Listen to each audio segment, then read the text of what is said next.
Hello everyone, welcome back to my YouTube channel. आज हम करेंगे क्लास 11th की अकाउंटेंसी का चैप्टर 10 जिसका नाम है accounting for goods and services के प्रैक्टिकल क्वेश्चन का इलस्ट्रेशन नंबर 2। आज हम इलस्ट्रेशन नंबर 2 करेंगे। इससे पहले इलस्ट्रेशन नंबर 1 और इसके चैप्टर के सारे प्रैक्टिकल क्वेश्चन मैं करा चुका हूँ। चलिए बिना देरी के शुरू करते हैं अपनी इलस्ट्रेशन नंबर 2 को। इलस्ट्रेशन नंबर 2 मैंने ऑलरेडी नोट कर रखी है। क्वेश्चन की स्टार्टिंग में हमें बता रखा है pass entries in the books of Mukul Roy and son assuming all transaction have been entered with in the state of West Bengal charging CGST and SGST at the rate 6%। देखिए क्वेश्चन बता रखा है कि आपको जर्नल एंट्री पास करनी है। जर्नल एंट्री का concept same ही है जो मैंने आपको चैप्टर नंबर 9 में समझाया था। यहाँ पे ये भी बता रखा है कि एज्यूम करना है कि सारे ट्रांजैक्शन वेस्ट बंगाल में हुई है। सीजीएसटी 6% से और एसजीएसटी भी 6% से ही आपको कैलकुलेट करना है।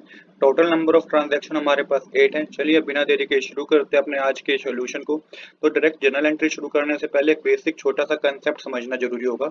मैंने बताया कि जर्नल एंट्री कंसेप्ट सेम है बट कुछ नई चीजें हैं जो आपको पता होनी चाहिए। अगर मानिए कि बात बिजनेस में परचेज हो रही है, बिजनेस में एक्सपेंस हो रहा है, तो आपको इनपुट सीजीएसटी और इनपुट एसजीएसटी को डेबिट करना है। सेम इसी तरीके से सेल्स इनकम रिवेन्यू होने पर आउटपुट सीजीएसटी और आउटपुट एसजीएसटी को क्रेडिट करना है। Purchase return free sample drawing losses होने पे इनपुट सीजीएसटी और इनपुट एसजीएसटी को क्रेडिट करना है। सेल्स रिटर्न होने पे आउटपुट सीजीएसटी और आउटपुट एसजीएसटी को आपको डेबिट करना है। इसका आप नोट बना लिएगा। ये आपको बहुत हेल्प करेगा जनरल एंट्री करते वक्त। तो अप्रैल 1 को पहली ट्रांजैक्शन हुई है, purchase goods for 1,50,000 from S Banerjee. तो परचेज हुई है बिजनेस में, बिजनेस ने परचेज करी है एस बनर्जी जो कि हमारे क्रेडिटर है, इनसे हमने परचेज करी है। आप परचेज करिए तो इनपुट सीजीएसटी और इनपुट एसजीएसटी को आपको डेबिट करना होगा। जर्नल एंट्री क्या होगी, डेट मेंशन, ईयर मेंशन करके, डेट मेंशन करके मेंशन कीजिएगा purchase account debit to S Banerjee. मैंने अभी बताया इनपुट सीजीएसटी और इनपुट एसजीएसटी को क्या करना है, आपने क्रेडिट करना है, सॉरी डेबिट करना है, क्योंकि परचेज हुई है तो इनपुट सीजीएसटी और इनपुट एसजीएसटी डेबिट होगा। तो यहाँ पे मेंशन कीजिएगा input CGST account debit, input SGST account debit. तो देखिए सिंपल जर्नल एंट्री बन गई है। पहले तो हमने जर्नल एंट्री बनाई purchase account debit to S Banerjee, उसके बाद हमें पता चला कि बिजनेस ने परचेज करी है तो इनपुट सीजीएसटी और इनपुट एसजीएसटी को आपको डेबिट करना होगा। अब यहाँ पे परचेज कितने की है, 1,50,000 की। 6% का अगर आप सीजीएसटी कैलकुलेट करेंगे तो 9,000 होगा, 1,50,000 का। एसजीएसटी भी 9,000 होगा और टोटल की जो टोटल परचेज मानी जाएगी ना वो 1,68,000 रुपीज की मानी जाएगी। नरेशन लिखिएगा परचेज गुड्स ऑन क्रेडिट। इसके बाद नेक्स्ट ट्रांजेक्शन है जो कि अप्रैल 6 को हुई है, sold good for 2,50,000 to Aditya Sangma.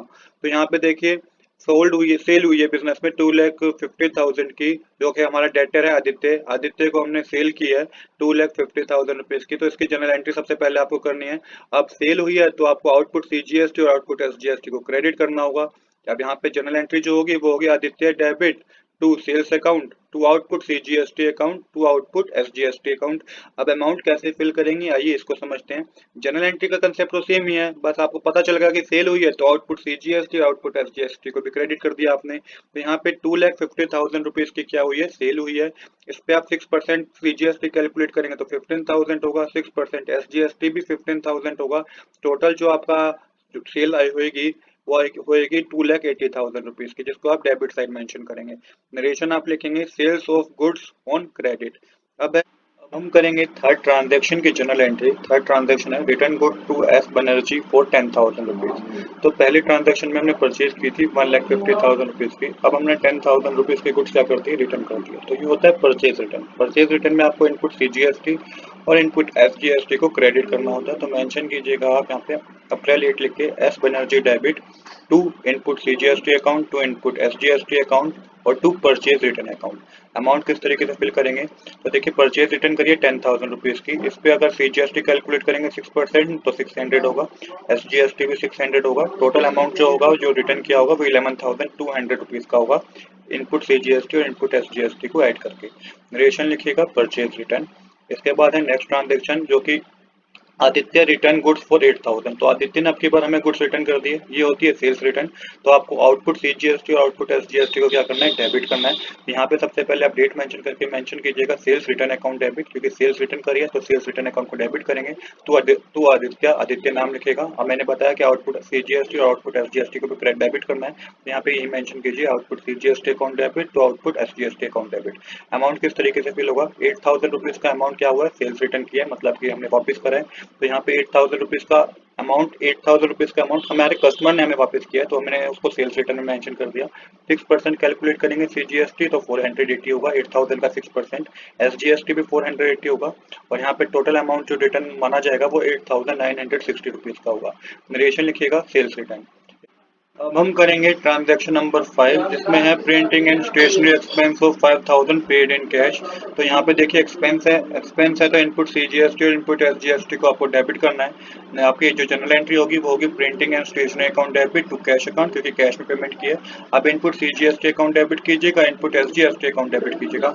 Amount कैसे फिल करना है इसको समझिए कि अमाउंट किस तरीके से फिल होगा। तो यहाँ पे 5,000 रुपीज़ का क्या है, हमारा एक्सपेंस है। इस पे 6% कैलकुलेट करेंगे तो 300 रुपीज़ CGST होगा, 300 रुपीज़ SGST होगा। टोटल अमाउंट 5,600 रुपीज़ का हमने कैश में पे किया होगा।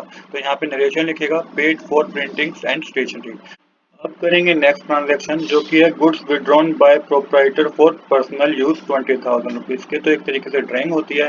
अब ड्राइंग है तो इनपुट CGST और इनपुट SGST को क्रेडिट करेंगे। नरेशन होगी, जनरल एंट्री होगी drawing account debit to input CGST account to input SGST account to purchase account. Drawing में मेंशन कीजिए ड्राइंग अकाउंट में मेंशन कीजिएगा 24,400।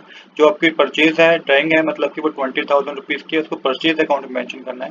6% CGST और 6% SGST कैलकुलेट करेंगे तो 1,200 रुपीज़ होगा।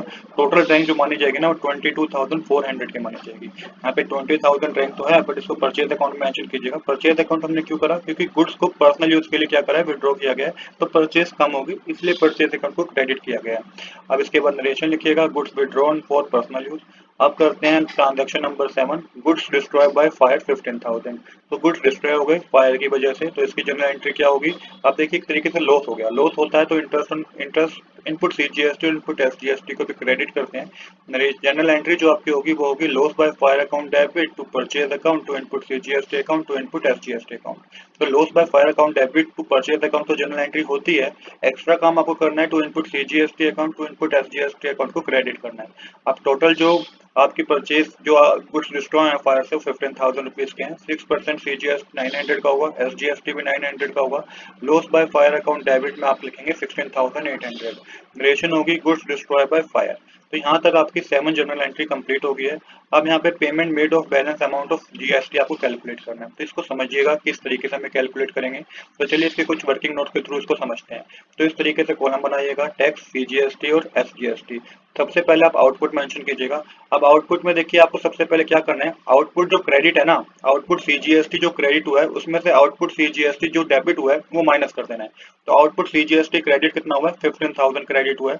आउटपुट CGST 15,000 क्रेडिट हुआ है। तो यहाँ पे हमें कस्टमर से 15,000 का GST लेना था, तो यहाँ पे सबसे पहले मेंशन कीजिएगा 15,000 माइनस मैंने 480 क्यों करा है, क्योंकि आउटपुट CGST हमारी एक ट्रांजैक्शन में ट्रांजैक्शन नंबर 4 में डेबिट भी हुआ है। तो यहाँ पे 480 माइनस करके आपके पास अमाउंट आएगा 14,520 रुपीज का। मैं दोबारा रिपीट करता हूँ, आउटपुट CGST जो क्रेडिट हुआ है उसमें से आउटपुट CGST जो डेबिट हुआ है वो माइनस करना है, तो 14,520 रुपीज आएगा। क्योंकि जो क्रेडिट हुआ था 15,000 रुपीज, उसके बाद क्या हुई थी, सेल्स रिटर्न भी तो हो गई थी। तो सेल्स रिटर्न जब हो गई थी तो 480 रुपीज को माइनस करना होगा, क्योंकि वो हमने डेबिट किया था। तो 14,520 आएगा। सेम इसी तरीके से इनपुट CGST जो हमारा डेबिट हुआ है उसमें से आपको माइनस क्या करना है, उसमें से आपको माइनस करना है इनपुट CGST जो क्रेडिट हुआ है। मैं फिर रिपीट करता हूँ, इनपुट CGST जो हमारा डेबिट हुआ है, आपको दिखेगा कि पहले ट्रांजैक्शन पे इनपुट CGST 9,000 रुपीज हमारा डेबिट हुआ है। अब इसमें से मैंने माइनस वो करे हैं जहाँ पे इनपुट CGST क्या हुआ था, क्रेडिट हुआ है। तो इनपुट CGST क्रेडिट कहाँ हुआ है ये आप देखिएगा। तो इनपुट CGST क्रेडिट हुआ है ट्रांजैक्शन नंबर 6 में, कितने का, 1,200 रुपीज का। 1,200 रुपीज का क्रेडिट हुआ है। ट्रांजैक्शन नंबर 3 में भी 600 रुपीज का क्रेडिट हुआ है, और ट्रांजैक्शन नंबर 7 में भी 900 रुपीज का क्रेडिट हुआ है। तो ये तीनों माइनस करने हैं आपको, और 300 रुपीज का डेबिट ही हुआ था तो मैंने ये प्लस किया है। इनपुट CGST 300 रुपीज का क्या हुआ था, डेबिट हुआ था ट्रांजैक्शन नंबर 5 में, तो मैंने प्लस किया है। कहने की बात यह है, इनपुट CGST जो डेबिट हुआ होगा प्लस करना है, जो क्रेडिट हुआ होगा माइनस करना है। तो 6600 रुपीज आएगा। यहाँ पे 6600 रुपीज हमने क्या कर दिया, मेंशन कर दिया। सेम इसी तरीके से SGST का भी आपको देखना है, तो 15,000 माइनस 480 कीजिएगा, 14,520 होगा। सेम इसी तरीके से 9000 और 300 डेबिट हुए थे इनपुट SGST, और वापस जो माइनस हुए हैं, जो क्रेडिट हुए हैं SGST, वो आपको माइनस करने हैं, तो 6600 रुपीज आएगा। अब हमें देखना कि कितना बैलेंस हमें अभी GST का पे करना है, क्योंकि आउटपुट मतलब इतना हमने कस्टमर से लेना है, और इनपुट हम मतलब हमने इसे पे कर दिया है, 6600 रुपीज को हमने पे कर दिया है, तो बैलेंस कितना रह गया, तो माइनस करेंगे तो 7920 रुपीज CGST पे करना है, और 7920 रुपीज ही SGST हमें पे करना है गवर्नमेंट को। तो इसकी जनरल एंट्री क्या होती है, आइए ये समझते हैं। तो इसकी जनरल एंट्री होती है output CGST account debit, output SGST account debit, क्योंकि इसका अमाउंट ज्यादा था, to input CGST account, to input SGST account, to bank account, to bank. अब अमाउंट फिल करेंगे तो आउटपुट CGST का जो अमाउंट था वो 14,520 था, SGST का भी 14,520 था। इतना टैक्स हमें हमें को अपने कस्टमर से मिला है, 14,520 का 14,520 रुपीज का टैक्स हमें अपने कस्टमर से लेना है, और हमने पे कितना किया गवर्नमेंट को, 6,600 इनपुट CGST और 6,600 ही इनपुट SGST पे करा है। डिफरेंस कितने का रह गया, डिफरेंस रह गया 15,840 रुपीज का। तो ये डिफरेंस हमें पे करना है गवर्नमेंट को। नरेशन लिखिएगा, टैक्स बैलेंस पे टू गवर्नमेंट। अब यहाँ पे टोटल करेंगे तो डेबिट साइड 5,42,000 रुपीज आएगा, क्रेडिट साइड भी 5,42,000 रुपीज आएगा। तो इस तरीके से हमारी सारी जनरल एंट्री कंप्लीट हो गई है। आज के लिए इतना ही। I hope you like this video. If you like this video, please do subscribe this channel. Thanks for watching.